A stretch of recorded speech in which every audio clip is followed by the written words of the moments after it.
So you're Blues captain Ryan O'Reilly, and you want a haircut that's as custom as your stick curve. At Great Clips, we save your haircut details in clip notes, so you get your signature look every time.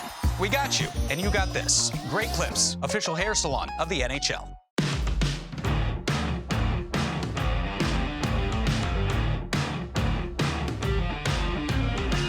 Joining us now, our NHL Draft Insider from the Bell Center in Montreal. He is the Director of Film Study for Elite Prospects. Our pleasure to welcome back our buddy Cam Robinson to Sekeres and Price. How you doing?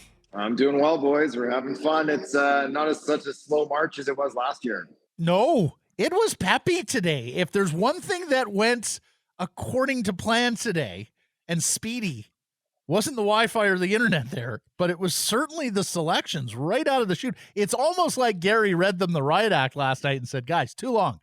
Get those cards up there. Yeah. Make it a little quicker, because top of the second round just started motoring along like it was the 6th or 7th round. Good to see, for sure. I know, it was great. I think a whole bunch of people are...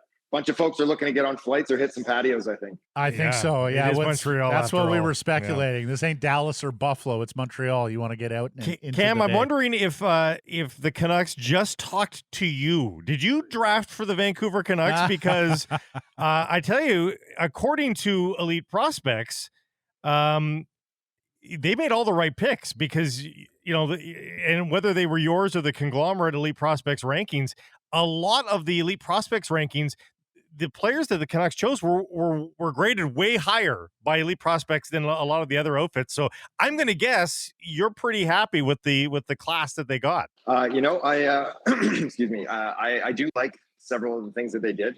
We had those players a little bit higher, especially their first couple of picks today, where I think that they did mine some good value there. There were some other players that I like even more that still they passed up on, but that's okay. As it got later into the draft, there was some big swings that didn't manage to hit on our board. But yeah, it's one of those classes. And once you get into the mid-late rounds, you trust the scouts and somebody's going to put their name on someone and bang the table, and that's who they went with. I mean, we don't want to start with the last one, but it went right down to that 7th round pick, the Kirill Kudryavtsev, who Elite Prospects had 104th, and he goes 208th. So, I mean, again, good value, it seems, on a couple of these players.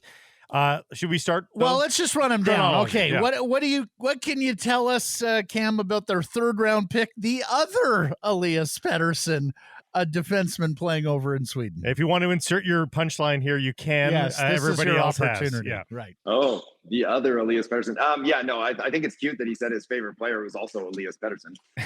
But that might have been my favorite pick for them of the day. I had him ranked number 45. Just a really smart, sturdy, physical defenseman on the left side, steps up into open ice and will hit, has a good stick, has good feet, good at everything, great at nothing. But I think it definitely has NHL upside.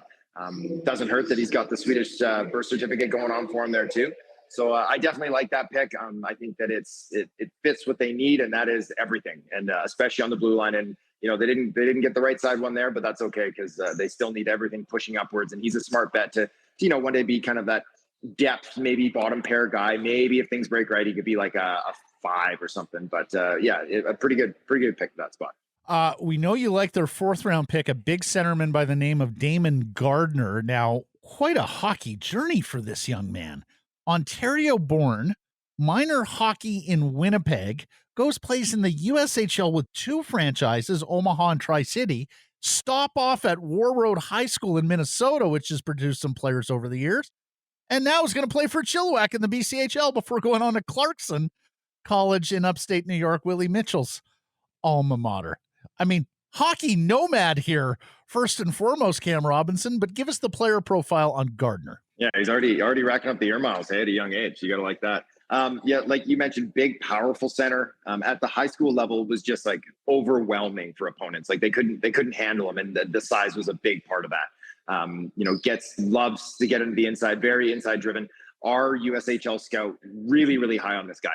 Kind of put him on my radar early on in the season. And when you watch him in high school, you're like, holy smokes, like these are very projectable elements against inferior competition. So let's see what he can do when he plays up against, the actual junior competition in the USHL. Now, when a player comes from high school and gets kind of parachuted onto a club, they don't often get a ton of minutes. Like it does happen every now and again.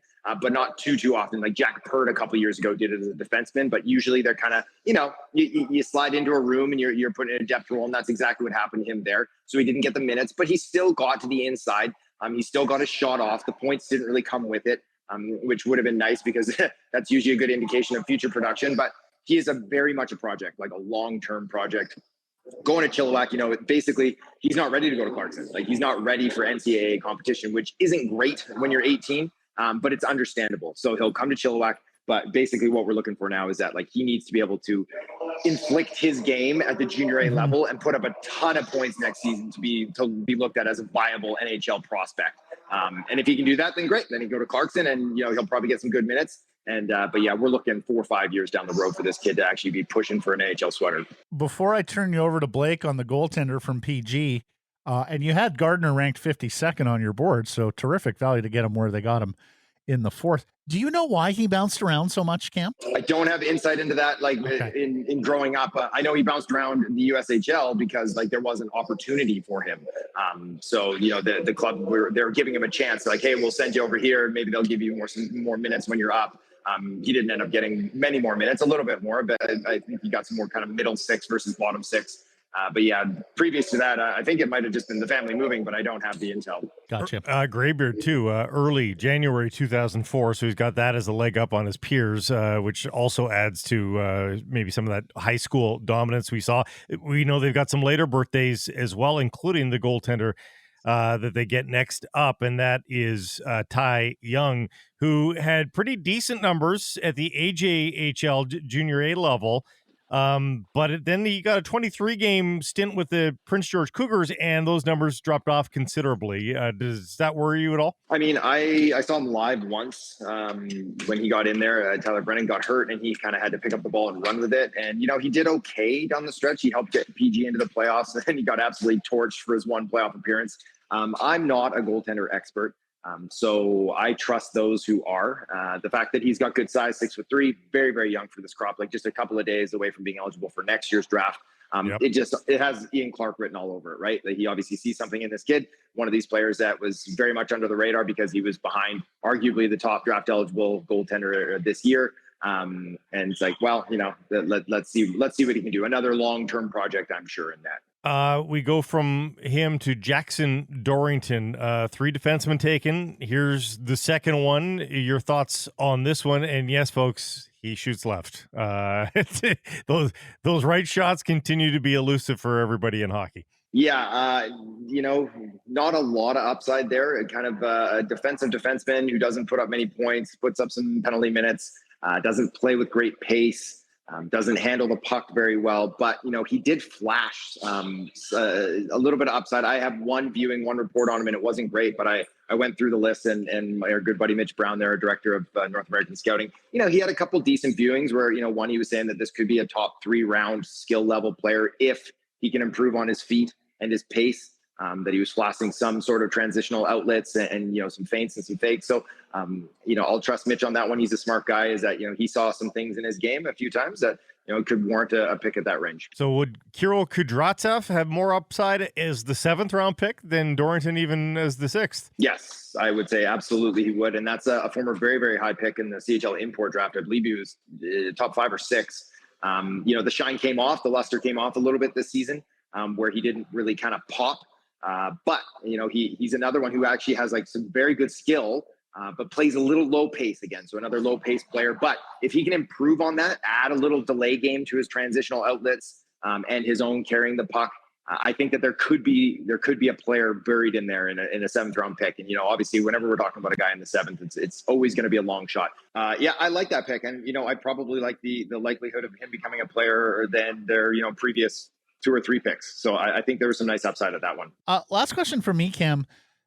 Needless to say, when a new administration comes in mid-season, more often than not, they stick with, the existing staff of scouts, particularly on the amateur draft side. But now Rutherford and Alvin get a chance to, make more changes over the course of the summer. Of course, Cami Granato is the AGM in charge of the amateur scouting silo. Todd Harvey is a holdover. A lot of those scouts are the holdover. You hearing anything about the Canucks amateur scouting staff? And outside of Lars Lindgren, who I understand is retired, But do you know whether or not this will be sort of the last kick at the can of this scouting staff, and whether or not there's more changes afoot with the new regime? Well, we know that they gassed a few of them already. So a couple Westerners were moved out before the draft there or whatever about a month ago.